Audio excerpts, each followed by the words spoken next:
decidir qué es lo que... Buenos días a todos. Para mí es un placer participar en este curso regional de gastroenterología en San Juan de Pasto, Nariño. Para nosotros que investigamos y nos gusta el Helicobacter pylori por el impacto que tiene a nivel mundial, Nariño es emblemático. Gracias a los trabajos del profesor Correa y su equipo, hoy día estamos visualizados, pero no solo eso. El doctor Correa ha contribuido a que ahorita en el mundo se sigan las enseñanzas de su carcinogénesis gástrica. Lamento profundamente no estar presente con ustedes, pero de igual manera ratifico mi emoción como si estuviera allá. Se me ha invitado a una conferencia sobre H. pylori, cuáles son los desafíos para el siglo XXI. Hace 100.000 años, H. pylori acompaña al estómago de los seres humanos. Con las migraciones que se sucedieron en África, hubo asentamientos en todos los continentes. Desde entonces, H. pylori nos acompaña. En 1982 fue cultivado y caracterizado posteriormente. Y en el 2024, no obstante miles de investigaciones, hay múltiples retos y para esta presentación he elegido lo que hemos considerado más importantes. Los tratamientos han perdido eficacia porque el niño, cuando adquiere H. pylori en la infancia, desde entonces él ha sido sometido a múltiples antibióticos, incluso en la etapa adulta. Y esta exposición, a veces innecesaria a antibióticos, hace que él sea resistente a los antibióticos. Recientemente, nuestro grupo, con la Universidad Javeriana, hemos encontrado algunos datos que nos parecen supremamente importantes para la resistencia del Helicobacter a los antimicrobianos. Hemos encontrado que en el estómago de pacientes que viven cerca al río Bogotá, el cual nutre los acueductos de esos pueblos, en ese estómago de los pacientes hay helicobacter genéticamente similares a los que están presentes en las aguas del río Bogotá. No se ha podido demostrar que el helicobacter viable esté en las aguas. Eso también sucede en el acueducto de Bogotá, sino que en las aguas está el DNA y nosotros pensamos que por transformación natural, cuando se consume esa agua, el H. pylori que está en el estómago puede incorporar el nuevo DNA que está presente en las aguas y asimismo, si existe en ese DNA genes de resistencia a los antibióticos, ese nuevo helicobacter será resistente a los antibióticos y además puede adquirir factores de virulencia que lo harían más carcinogénico. Independientemente que nuestra hipótesis podamos comprobarla muy próximamente o no, el mundo tiene alta resistencia a los antimicrobianos. Afortunadamente para amoxicilina, furasolidona, tetraciclina, rifabutina y bismuto que no están aquí, no hay resistencia, afortunadamente. Pero sí hay altísima resistencia a la claritro y la levofloxacina en los umbrales por encima de lo que se recomienda antes de utilizarla. Están por encima del umbral recomendado para ser usados. En América Latina estamos similares, sin embargo, próximamente saldrá publicado un trabajo internacional en el cual Colombia ha participado fuertemente sobre cuál es la resistencia global de H. pylori en América Latina, pero con seguridad, con base en estudios regionales específicos locales, estamos muy por encima de los umbrales recomendados. Teniendo en cuenta lo anterior, hay un nuevo paradigma en el tratamiento y es que el nuevo paradigma indica que al igual que cualquier infección, H. pylori debe ser tratado con base en pruebas de susceptibilidad y que lo que se hacía en el pasado, entre comillas, porque se sigue siendo en el presente, es que no se recomienda utilizar tratamientos empíricos, sino basados en susceptibilidad. Sin embargo, los cultivos, que es la determinación fenotípica y la resistencia, es difícil de hacer. No obstante que se promocionen en muchos sitios, en mi opinión, no siempre están bien hechos. Es costoso, tiene baja sensibilidad porque crece muy poco el Helicobacter y las pruebas moleculares, como determinar genes de resistencia por PCR o secuenciación de próxima generación, son interesantísimos, son muy costosos y no están disponibles a nivel mundial. Eso es un reto, tener disponibilidad de estos elementos para buscar la susceptibilidad. Sin embargo, no se ha demostrado, este es un mensaje contundente que traigo hoy día, no se ha demostrado que sean superiores a terapias empíricas. Los científicos son muy sinceros, no hacen elucubraciones. En Maastricht 6 se menciona fuertemente esto y se deja claro al mundo que, sin embargo, no se ha establecido la superioridad de las terapias basadas en susceptibilidad. Este importante metaanálisis demostró hace poco que usando terapias triples con claritromicina, cuando la resistencia es menor al 15%, son similares, guiadas o no guiadas. Y con terapias cuádruples, la eficacia de las guiadas versus las empíricas cuádruples es similar. Pero este creo que es el mejor metaanálisis y que deja ver claramente lo que está sucediendo. Con las terapias guiadas, el éxito menor del 90% se logra con más de la mitad de los estudios. Es decir, aunque sea guiada, más de la mitad no llega al 90% de eficacia. Las empíricas, 85% de las empíricas tienen eficacia menor del 90%. Las guiadas no logran eficacia mayor del 90%, sino en el 44% solamente. Y una eficacia superior al 95% solo es lograda por el 18% de las guiadas. Esto tiene un mensaje contundente, y es que las guiadas y las empíricas hay que optimizarlas. Con las empíricas, solo el 15% llega a más del 90% y ninguna empírica llega a más del 95%. Viendo este panorama de que aún con susceptibilidad disponible no se llega a un 95%, sino rara vez, indica que hay que optimizar estas terapias. Las razones por las cuales la susceptibilidad in vitro no es lo mismo que eficacia in vivo tienen muchas explicaciones plausibles y muy claras. El ámbito del estómago es diferente a la sangre, al pulmón, al riñón, al cerebro. Es decir, los antibióticos en el estómago no se comportan como se comportan en otros órganos. Los niveles de antibióticos que llegan ahí, las dosis de los mismos, la duración, la heteroresistencia, es decir, unos gérmenes sensibles en el antro y resistentes en el cuerpo, usar tabaco, tipo de IBP, la farmacogenética del individuo para metabolizar el IBP. Todo eso puede traer inadecuada supresión de ácido. Y Colombia tiene 84% de sus habitantes un CIP que metaboliza rápido o ultra rápido los IBPs de primera generación. Igual pasa en Chile. Sin embargo, esta dificultad ya ha sido vencida hoy día, porque tenemos los IBPs de segunda generación como rabeprazol y esomeprazol, que no son influidos, y los PCABs, que son los nuevos chicos de la cuadra. La erradicación entonces de H. pylori exige una supresión profunda del ácido, y estos nuevos actores y más eficaces como los PCABs aparentemente están contribuyendo a resolver este reto tan importante. Los PCAB difieren notablemente de los IBPs convencionales. Los IBPs convencionales actúan específicamente en la ATPasa, hidrógeno potasio, en residuos de cisteína específicos para cada IBP y actúan solamente en las bombas de protones activas y lo hacen de manera irreversible.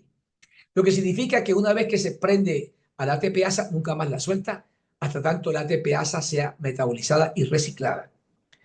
Y los PCABs, en cambio, bloquean el ingreso de potasio a la célula parietal, de tal forma que no se pueda mantener la neutralidad eléctrica cuando bota el hidrogenión. Si no entra el potasio, no puede salir el hidrogenión para producir ácido clorhídrico. Y son uniones reversibles. Inactiva o actúa sobre bombas activas o inactivas. Es decir, una bomba está activa, la bloquea. La bomba perece, como es estequiométricamente, de acuerdo a su concentración, va y bloquea otra bomba. Esto es muy importante, porque implica que durante 6 a 9 horas circula en la sangre este PCABs y va a bloquear las bombas y no requiere darse en ayunas o antes de los alimentos. Se concentran 100.000 veces en el canalículo versus el plasma. Y comparados con los convencionales, estos se concentran 100 veces versus el plasma. uno puede decir entonces que el PCAPS se concentra 1000 veces lo que se concentra el IBP. Y esto explica por qué. Con la primera dosis hay una profunda inhibición de la supresión de ácido. En cambio, con los IBP convencionales se requieren 5 días, 5 dosis. Uno puede inferir que los primeros 5 días de tratamiento son perdidos porque no se logra mantener un pH altísimo, que es el que se requiere para erradicar H. pylori. Y estos PCAPs no son metabolizados en el CIEP. Ya se ha obviado entonces esa dificultad. La prevención primaria y secundaria del cáncer gástrico es otro reto muy importante. Y ese reto puede ser vencido, como se está logrando en muchos sitios, con base en la cascada del profesor Correa. La cascada del doctor Correa ha permitido poner en práctica dos cosas que han impactado el cáncer en el mundo. El profesor Correa infirió que la mucosa sana es infectada por H. pylori.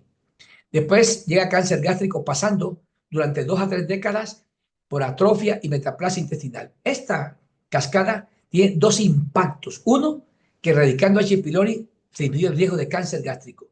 Y esta estrategia que se llama prevención primaria está absoluta y consistentemente comprobada.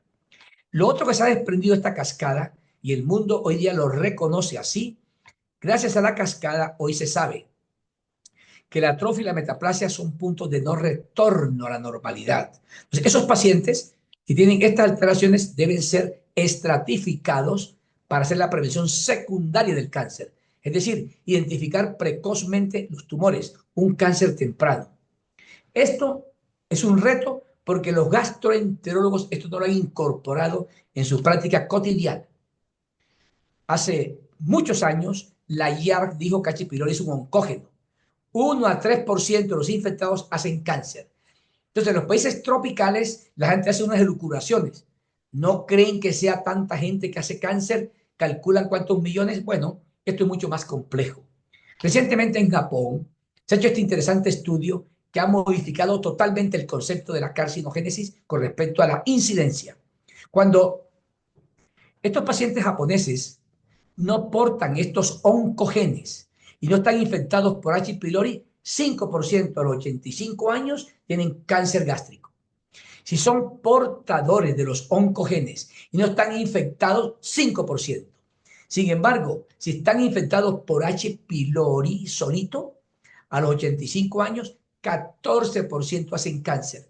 Y si coincide portador e infección, 45% hacen cáncer. No se puede calcular de esa manera como la gente lo calcula. Esto significa entonces que esto podría explicar las diferencias que hay en Túquerres y que hay en Tumaco, por ejemplo. Si son portadores de oncogenes, explica la gran disparidad. Nuestro grupo está interesado y estamos haciendo protocolos para verificar si estos oncogenes están presentes en la gente con cáncer gástrico.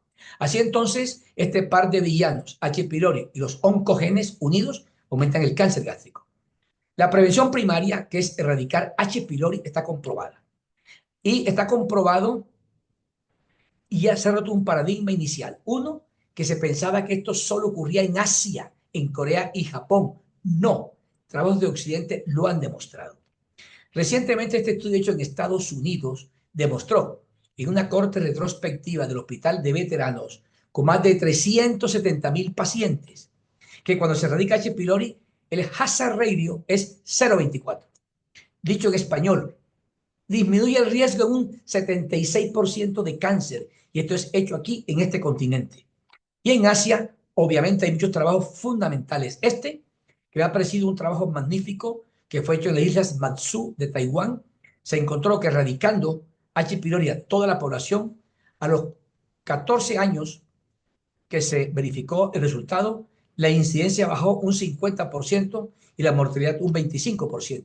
Pero este es el estudio más grande hecho y se demostró que 813 pacientes aleatorizados para tratamiento versus 817 para placebo. Al cabo de 27 años, esto ha sucedido. Globalmente, la incidencia de cáncer bajó un 43%, pero cuando se estratificó con base en la severidad de la atrofia y metaplasia, sí, se bajó la incidencia un 63%. Este estudio hoy día no podría hacerse porque sería inético. Ahí no se sabía tanto del Helicobacter y cáncer. Y este metaanálisis ha demostrado que si se erradica H. pylori, se disminuye la incidencia de cáncer en un 40% aproximadamente. Y en individuos que han tenido previamente un cáncer temprano y se ha curado con EISD, se evita un cáncer metacrónico en el 50%.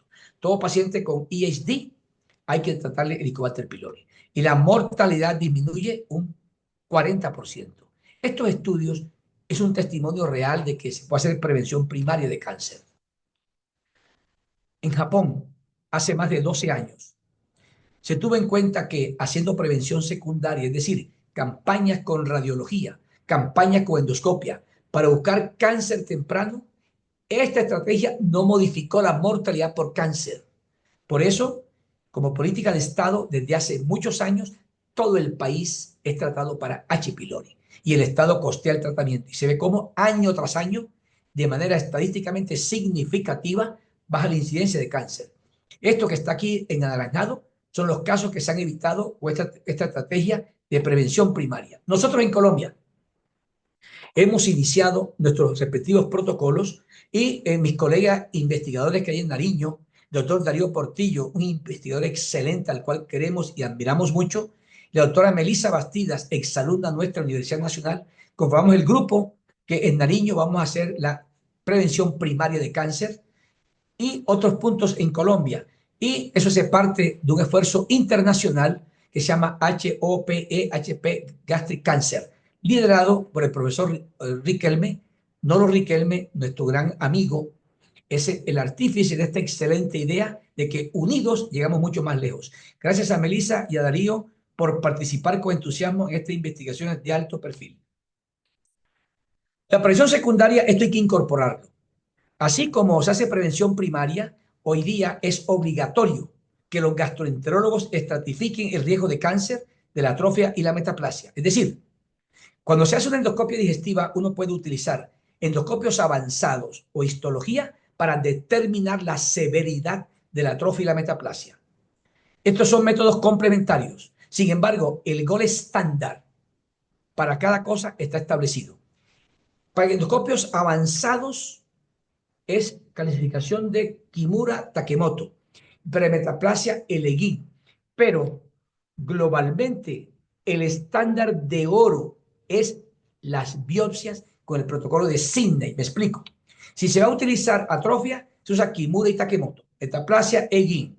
Pero el estándar para estratificar exactamente qué pasa en el estómago es las biopsias con el protocolo de Sydney. Con este protocolo, la sensibilidad para H. pylori es 100% detectarlo.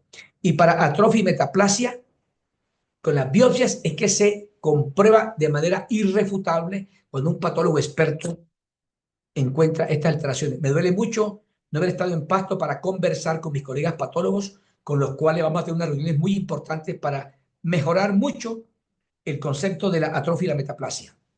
Esto lo reconoce Regaín recientemente. Las clasificaciones validadas de Kimura, Takemoto y Egin no son el estándar para estratificar el riesgo de cáncer. Cuando se utilizan estos sistemas, en el informe que acompaña a las biopsias para el patólogo, se incluye que usando estos sistemas se vio tal cosa. De igual manera, cuando se utiliza inteligencia artificial en la endoscopia, eso no reemplaza la biopsia nunca. Se incluye en el informe, pero se toman las biopsias.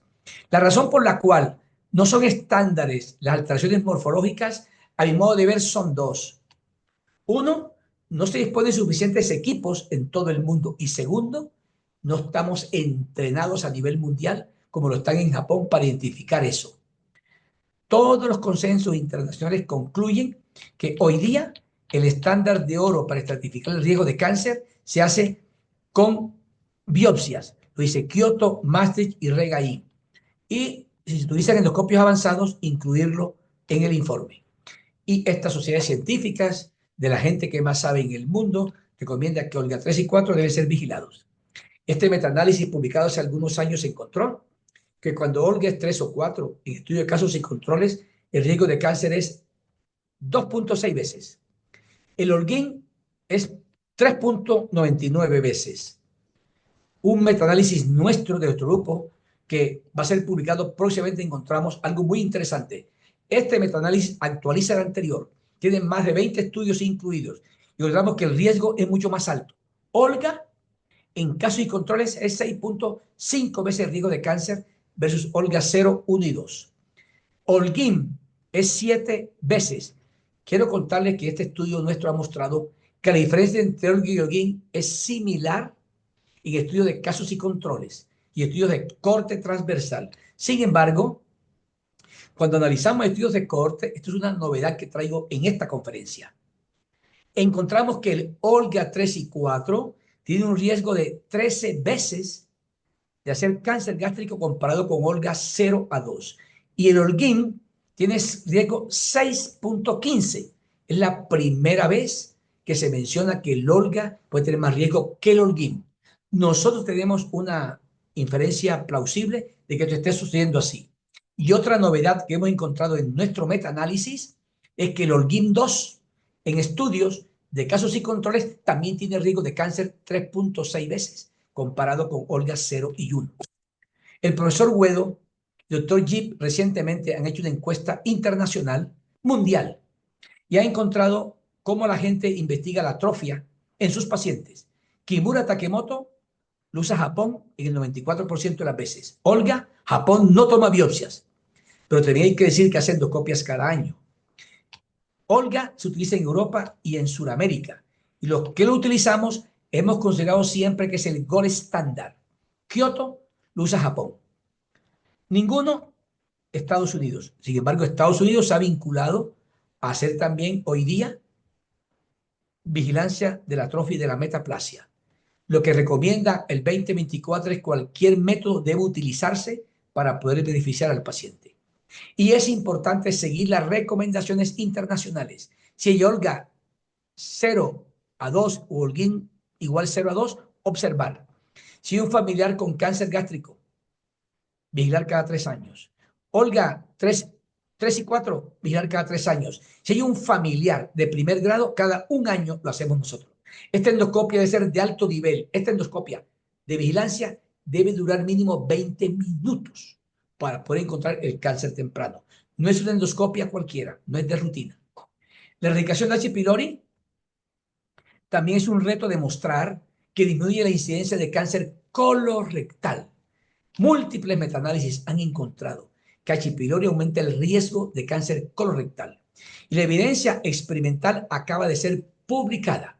En este modelo experimental se encuentra cómo los ratones infectados más frecuentemente tuvieron cáncer de colon por una alteración en la microbiota que fomenta el crecimiento y promueve los genes que producen cáncer. Los autores consideran que la erradicación de H. pylori podría próximamente ser involucrado con una estrategia para evitar el cáncer de colon. Recientemente, en una encuesta que acabamos de contestar de Europa, hay 2 preguntas específicas al respecto. Nosotros estamos trabajando también en eso, cómo quitando H. pylori se evita el cáncer de colon. Patólogo y gastroenterólogo deben estar unidos, son un equipo. En Colombia no es así. En Colombia se hace la endoscopia, va un patólogo, uno no sabe él que entiende por Olga, uno no sabe qué es eso, el paciente vuelve. No, debe ser patólogo y gastroenterólogo totalmente unidos y discutiendo los casos, porque la patología es el estándar de oro. Entonces debe ser exacto, confiable, reproducible, un lenguaje claro para facilitar la comunicación entre patólogos y clínicos. Es tanto el desconocimiento al respecto que he traído aquí, uno de 60 casos que tenemos. Aquí hay un paciente que tenía una úlcera gástrica de 5 milímetros. El gastroenterólogo tomó 3 biopsias de la úlcera y el patólogo informó que con esas 3 biopsias tenía Olga 3. Esto lo que muestra es que es un reto que el patólogo comprenda que el Olga son 5 biopsias y hay que hacer un estudio muy minucioso del tema. Lamentablemente este colega no buscó Helicobacter pylori en zonas sanas. Es un reto que hoy día se involucre en la práctica cotidiana estos conceptos tan básicos. Esto es así. El Olga es complejo, por eso patólogos y clínicos deben estar comprometidos en la atención del paciente. La vacuna se ha investigado muchísimo existe una vacuna hace muchos años, hace más o menos unos 10 años en China, protege a los niños en un 72%, pero todavía no hay vacuna disponible. Es muy complejo inmunológicamente el Helicobacter pylori. La inteligencia artificial están dando de manera impresionante, pero todavía no reemplaza nada. En Colombia, un miembro de nuestro grupo, Sebastián Niño del CES, ha tenido importantes estudios, pero estamos claros que le falta mucho. Y si un día se implementa, como dicen los científicos, por ahora es la biopsia y esta va como una información adicional. El mensaje que traigo para la casa de ustedes y que no olviden de mi charla es esto. H. pylori se encontró en el 82, 1982. Y ese fue el prólogo de la historia, porque la historia justamente ahora se ha comenzado a escribir. Queridos colegas, muchas gracias, muy amables por su atención.